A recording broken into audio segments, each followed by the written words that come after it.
Hiya, folks. It's me, and I'm here with another episode of Bud on Film. Yay! uh, this is like my third attempt, maybe fourth, fifth, I don't know. Attempt at trying to make this video, stopping and starting again.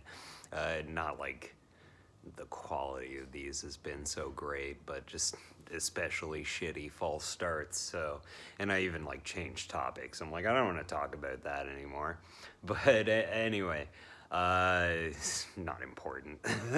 So the topic for today will be probably my favorite director. I mean, it's always tough to say like, oh, this is my favorite director or whatever. At least favorite American, sort of North American director. And yeah, like the guy I say when I'm talking about favorite directors. And his name is Jack Hill. Jack Hill's Spider Baby was his first feature film, just called Spider Baby, or the greatest, or the maddest story ever told, or the maddest story ever told. Spider Baby, I'm pretty sure is his first feature film. I didn't really do a lot of research in this one, and honestly, like the other day, I saw in one of those film groups that I like on Facebook that somebody posted a thing about this other movie I didn't even know he made. So like I thought I had every one of his movies. I guess there's still one I need to track down. But we'll talk about Spider Baby to start, and this was sort of like not the first Jack Hill movie I watched, but seeing this for the first time kind of rocked my socks. I actually tracked this movie down. I think I rented it from like Queen Video on Bloor Street back when Queen Video was still on Bloor Street, when they still were a thing. And the reason I tracked it down was because I used to read this one comic book called Hate Comics, not a weird white supremacist thing, actually about this guy called Buddy Bradley who lived in Seattle in the 90s. The comic was actually made in the 90s. It wasn't like a retro throwback. But it was sort of like this weird comic that, I picked up randomly when I was working at a comic book shop back in my early 20s. And reading it was one of those pretty rare moments for me where I'm like, oh, I am this character. I relate to him on so many levels. It's pretty wild. I mean, if you've read the comic book Hate or any of the Buddy Bradley stuff, I'm generally not as angry a guy as Buddy Bradley, but it's kind of changing with age. I'm getting a little more loud and obnoxious. So in one issue of Hate, they have a bunch of VHS tapes and they reference a couple of movies, one of them being Spider Baby. And I'm like, oh, if this comic is referencing that, I should probably check that out. And it is a really like interesting and unique film. The sort of like the concept of it is there's this family that has this particularly weird hereditary ailment that it only affects that family. And the name of the disease is actually named after the family, and it means it's a form of mental trying not to say retardation, mental disability, where they get more juvenile as they age, and then at a certain point, they revert back even beyond baby status and just become like crazed cannibals. So this movie involves the family that is like that, and their poor butler, who's promised to look after the children, played by Lon Chaney Jr. Big old Lon Chaney Jr., one of his later career moves, and honestly one of his best roles. And a group, like some distant relatives, more distant relatives who are not affected by the illness and don't really know what it is or what their understanding of it is they get a little greedy and come to the house, and they think they can sort of, with lawyers, muscle the kooky branch of the family out of their house, not knowing that while they seem childlike and innocent, they're actually like extremely volatile and kind of violent and like they turn violent very quickly. In fact, they generally don't understand the difference between like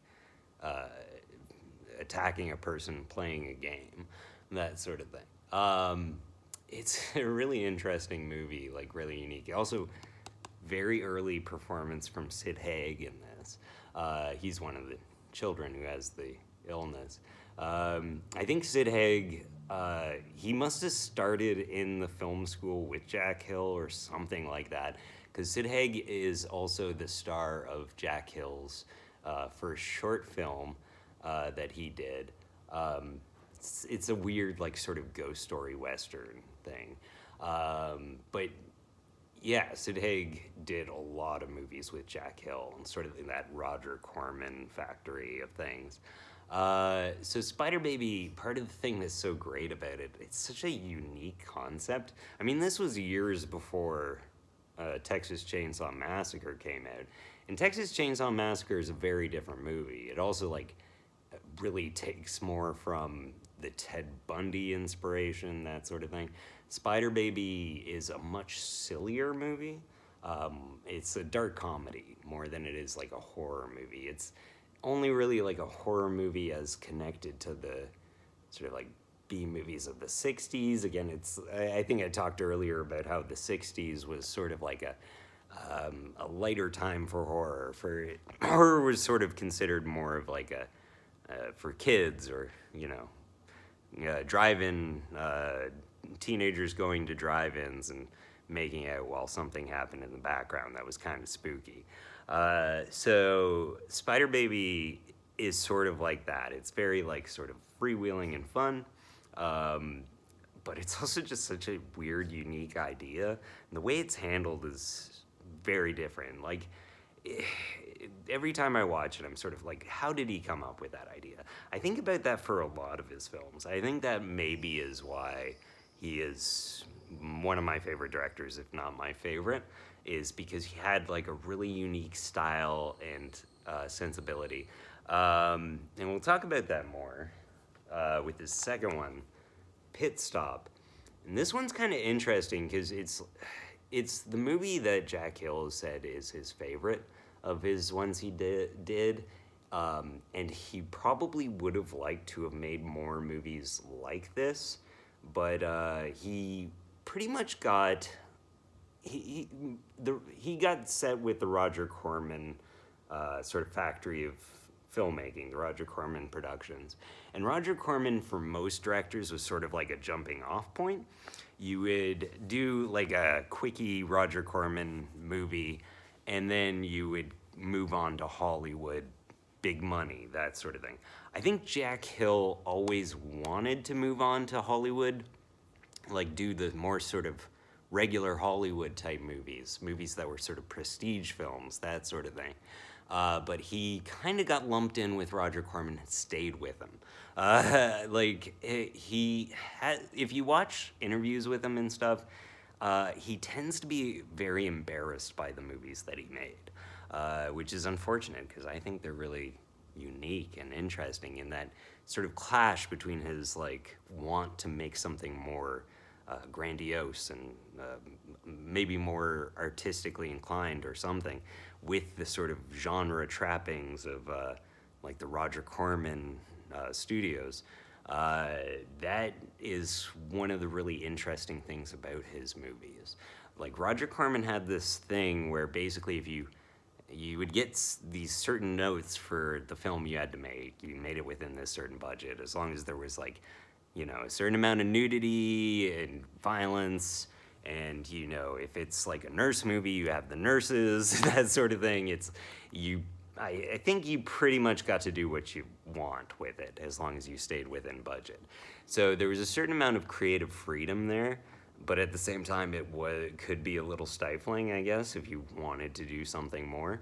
So, Pit Stop, while this is the movie that Jack Hill tends to think is, or say is his favorite, it is his more sort of standard drama movie. It's about a guy who drives this like Circle 8 demolition derby thing. So he's got a bit of like this weird kind of Death Wish, Rebel Without a Cause type thing. This is a 60s era movie. I guess after Rebel Without a Cause. And actually, one of the main girls in this is also from Spider Baby. And he's sort of like, because of his weird approach to life, his like rebellious nature and his devil may care attitude or whatever, he tends to hurt the people around him. It's the sort of concepts and ideas that have been explored a lot in other movies. It's done very well here, but to me, this is probably one of his less interesting movies because it is a little more like regular drama movie. It's not this weird outsider thing. So, obviously worth watching. Young Ellen Burstyn, I think, is in this, if I remember correctly. Pretty sure she's like, yeah, Ellen Burstyn. A very early role for Ellen Burstyn, who is a very good actress as well. So worth watching, but again, Sid Haig pops up in it, of course, because he rules. But, not my favorite of the Jack Hill movies. And then we'll follow that up with Switchblade Sisters. I don't think I've done a very good job of chronological order. There was probably something else in between Pit Stop and Switchblade Sisters. But yeah, this is fully like he's in Roger Corman land now. Maybe the other two are also Roger Corman productions. I can't really remember. But this one is a pretty cool girl gang movie. My oven's preheated. I don't know if you heard that beep. Maybe I just threw myself under the bus there, but whatever. So Switchblade Sisters is this, like, it's Shakespearean level. There's all these, different backroom cloak and dagger stuff, and I guess it's probably closest to Othello, but it's just a general sort of Shakespeare vibe going through it, especially when it regards this character, Patch. The main character in this, Lacey, is this great tragic character. I mean, I guess you could say this girl here is the main character. She's sort of the new girl who comes along and is like your more classic sort of anti-hero character.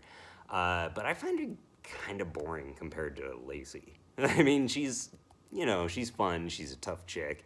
She beats up all the guys and does all the stabbing and the shooting. But the Lacey character is really like this great sort of tragic character, and she's like the way the actress who plays her, Robbie Lee, she only did a couple things. One of the, like, again, I think for Roger Corman, then she went into voice acting because she had this weird babyish sort of voice, which gives her character, even though she like lives in the inner city of New York, I'm assuming, or some sort of general inner city. And I guess it would have been LA if it was Roger Corman. So her babyish voice and her very like sort of young look gives her this, I want to say naivete, but I've been told it's pronounced naivety. Naivety? That just seems wrong to me. But anyway, gives her this character, this innocence. And meanwhile, she's like running a girl gang. She's kind of not great at it. Where this other girl comes in and she's like a natural gangster. It does make for a really interesting and compelling story. There's like great action scenes. The dialogue in this movie is dynamite. It's so good. Bob from that 70s show plays like a gangster guy in it. All the like guy gangsters like basically look like early John Travolta. It's really fun. It's a great movie. On many levels, it's awesome. Then we'll move on to Swinging Cheerleaders. Funny thing about this movie, Jack Hill. If you ever watch his like trailers from Hell on the like Joe Dante did his trailers from Hell website, when Jack Hill talks about his own movies, he tends to shit all over them. Like he really is not like proud of his work. It's unfortunate because you're like, oh man, I really like those movies. Why are you so shitty to your own movies? But oddly enough, the one movie he seems to be pretty proud of beyond Pit Stop is The Swinging Cheerleaders, which I don't really. I mean, I like this movie, but it's a bit of a mess. And like, it's basically like, so if you're sort of familiar with like the Roger Corman style, one of his very popular genres that he would go to again and again and again was the Three Girls. Just holding out random fingers. Three Girls uh, genre, which is not a genre outside of the Roger Corman thing. But it was usually nurses. There were a lot of nurse movies, or like student teachers, or whatever, or swinging cheerleaders. And there'd be three female characters, and each one would have their own sort of little adventure in the movie. And sometimes they would sort of gel together in the end, and sometimes they wouldn't. Sometimes they'd be pretty much unconnected. Uh, but yeah, so this one, you know, three cheerleaders go on different adventures to varying degrees of interestingness. Uh, the there's definitely like scenes in this where it's like this is kind of unsettling, but I think it might be played for laughs. Like it's weird because it was like that '70s Roger Corman thing. They were sometimes they would get like a little rapey, and I can't tell if the particular instance in this is played for drama or played for laughs. And it's a weird movie tonally. There's like for the most part, this weird screwball comedy where these kids like, you know, steal the local fire truck and go on an adventure. But then there's like really weird scenes in this where it gets suddenly very uncomfortable. And I think that's intentional, but I'm not sure. There's one scene in this which is kind of amazing where the one of the three girls, she's having an affair with, I think, her teacher or like an older man, and his wife finds out, and his wife is possibly the most terrifying woman alive. She comes and confronts this woman and basically says, "I'm going to cut your titties off," that sort of thing. It's pretty awesome. It's a really great scene, and it really like just switches the mood in the movie on a dime. But then in the end, like there's goofy gags where they get the football team to go rescue people from gangsters or some shit, and then they just like bump into a guy's gut and he farts or whatever. You know, it gets wacky. It's screwball, but at the same time, it's got this like really like several times it just suddenly gets really serious, and you're like, what is happening here? And then we'll go to his women in prison movies. So early on, he did Big Dollhouse. This was probably before he did Swinging Cheerleaders. But Big Dollhouse was sort of like a big hit for the Roger Corman studio. He was the AIP at this point. So that was a big hit for Roger Corman, and it kind of like set the style of all the women in prison movies that would follow, or at least like the vast majority of them. It was a really like it set up. There's going to be these certain style of characters. This is how it's going to play out. The climax will usually be a jailbreak, that sort of thing. One of the early sort of when they found out they could shoot in the Philippines for super cheap, and they went there. Pam Grier's first major role is a big part of this movie's fame, and she owns it. I mean, she's Pam Grier. She's amazing, always, will forever be. So, yeah, I mean, worth watching for that alone. I do much prefer his next Women in Prison movie, The Big Birdcage, which also Pam Grier, Sid Haig, that sort of thing. I can't remember the main girl's name, but I think she was a Price is Right girl. She was in a couple of these B movies around that time. She was in Invasion of the Bee Girls, which is also a good movie. Well, you know, it's what it is.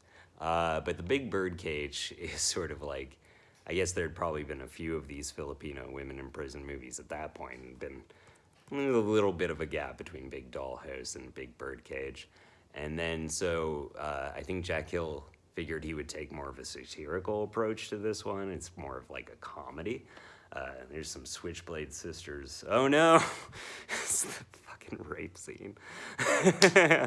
God damn it. The things on the TV. I never move my head at the right time. The Big Birdcage, more of a jokey women in prison movie, more played for yucks. The humor in this will probably work for you or not based on how much you want a movie to line up with your own political beliefs, or I don't know, what maybe the best or social beliefs, that sort of thing. There is a couple of characters, because it's women in prison.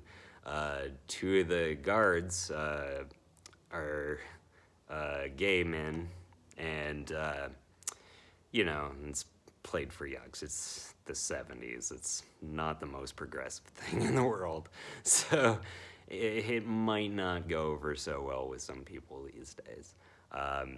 But I mean, it's kind of hard to take this movie seriously as a political statement or a social statement, or even, does it really have like a message? I don't know. It's just ridiculous. I actually, back when I was doing the Trash Trapeze Theater screenings, I screened this, and this was definitely my worst screening for turnout. I think it was in, fingers crossed, January, but I think it was like March. And so I had, beyond Squishy and my roommate Sarah joining me, one guy showed up and he fell asleep almost instantly. Probably passed out more than fell asleep. He disappeared to the washroom for like 20 minutes to a half hour in the middle of the movie, and then he came back and immediately fell asleep again. This movie deserves more attention than that. So try to stay awake during the insane romp of women in prison movie. Whatever, man. They can't all be winners with the crowd. And then, so continuing the Pam Grier thing, we got Coffee, which is a much beloved and celebrated Pam Grier movie, and for good reason. It's awesome. It's a great revenge movie. Pam Grier shoots a guy in the dick with a sawed-off shotgun. I'm pretty sure she shoots him in the dick, or she just shoots him. I mean, it's still just cool watching Pam Grier shoot guys with the sawed-off shotgun. Who wouldn't like that? Yeah, I mean, what more is there to say about Coffee? It's well done. Pam Grier's great in it. Probably shoots a guy in the dick with the sawed-off shotgun. Watch it. Why don't you? Why haven't you already? I kind of prefer, though, Foxy Brown of the two Jack Hill, Pam Grier movies. I know this is technically the worst one. Or technically not as good as Coffee. I think Coffee is sort of like even critically celebrated, whereas Foxy Brown is sort of like, it's sort of like, the closest comparison would be Larry Cohen's Black Caesar, which he followed up with Hell in Harlem.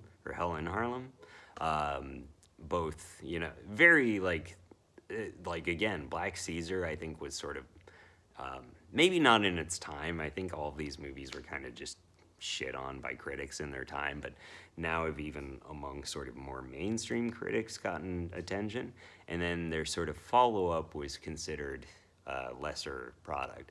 And I mean, technically Foxy Brown is a lesser movie than Coffee. I don't know why I find it more entertaining. Maybe because it is crazier.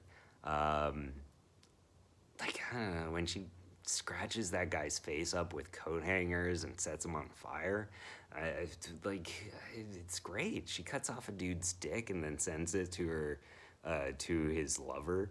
It's really cool. She's got a black belt in bar stools. Who doesn't love this movie? Fools. And then finally, I believe technically Jack Hill's last movie, Sorceress, though he's still alive, it could happen. He could do another one. Not likely. It's been a while. So I say technically with this one because I think this is really more of a Jim Wynorski movie than it is a Jack Hill movie. Apparently, again, Jack Hill was getting really frustrated with the working for Roger Corman, and Roger Corman basically hired him to do this movie, but Jack Hill had gotten into some sort of weird religion. They talk about it a little bit on this Blu-ray, but they don't specify what the name of it is or whatever. So apparently, he had gone a little spacey and was mostly interested in filming, like, long shots of women dancing. And so as a sort of basically, like, Roger Corman was pumping out Conan the Barbarian knockoffs at this point, and as one of those, a bunch of, like, ladies dancing, probably, I guess it was a little more artsy and unintelligible. So Roger Corman basically got Jim Wynorski, who had written, I think it was his first screenplay, or a very early screenplay from Jim Wynorski, to shoot a bunch of scenes for it, and then they added some other stuff, edited it. So, I mean, Jack Hill got the director's credit on this one, but I think that's more of a union thing. I think at the end of the day, this is much more of a Jim Wynorski movie, and if you watch it, it certainly feels like more of a Jim Wynorski movie than a Jack Hill movie. That being said, I really do enjoy this era of Jim Wynorski. The early days of Jim Wynorski were pretty fun. A lot of his 80s stuff and some of his early 90s stuff is pretty good. But, I mean, technically it counts, sort of. But, yeah, it's Jim Wynorski's sense of humor throughout it. Even the way it's shot, it looks more like a Jim Wynorski movie. So yeah, Jack Hill, weird, interesting guy. Again, if you ever watch any, like, interviews with him, maybe he's turning around a little more now, but because he's sort of seeing how with, like, DVD and Blu-ray since then, and this weird, like, super collectors market that Blu-ray has become, and so everybody wants all these special features on their things, and so people keep calling him up to do interviews for special features, and he's seeing that these movies have a bit more of an appreciation with time. Maybe he's turning around a little bit more, because I have seen a couple of interviews he's done where he seems a little less regretful of the stuff he's done. But yeah, I guess he was never really fully satisfied as an artist, which is unfortunate because he definitely had a lot of talent and a very unique vision and style, and definitely, like, a lot of ideas that weren't out there that much, even if some of the stuff he did would later become almost like very copied and would become a cliche sort of thing, like the early, like, Pam Grier stuff. The Big Dollhouse was like, there was a million movies like Big Dollhouse after that. Coffee, same thing. So, it's one of those weird things. I'm going to do another video about other favorite directors of mine. While I say Jack Hill is my favorite North American director, a close second would be M. Night Shyamalan. Yeah, I'll go into detail on that later. I know a lot of people are like, what? No, a lot of people. The 7 people who are watching this video to this point. 7 is a generous number. But Yeah. And then maybe some like weird foreign directors. I'll go Lucio Fulci for Italy. Japan, obviously, Sion Sono. Obviously, you read my mind. Anyway, so Jack Hill, check him out if you haven't already. Um, you should. I would say start at Spider Baby. It's still my favorite. It's so unique and interesting and good, and its whole tone is very fun and cool. I love it. Anyway, have a good night, everybody. Nope, nope.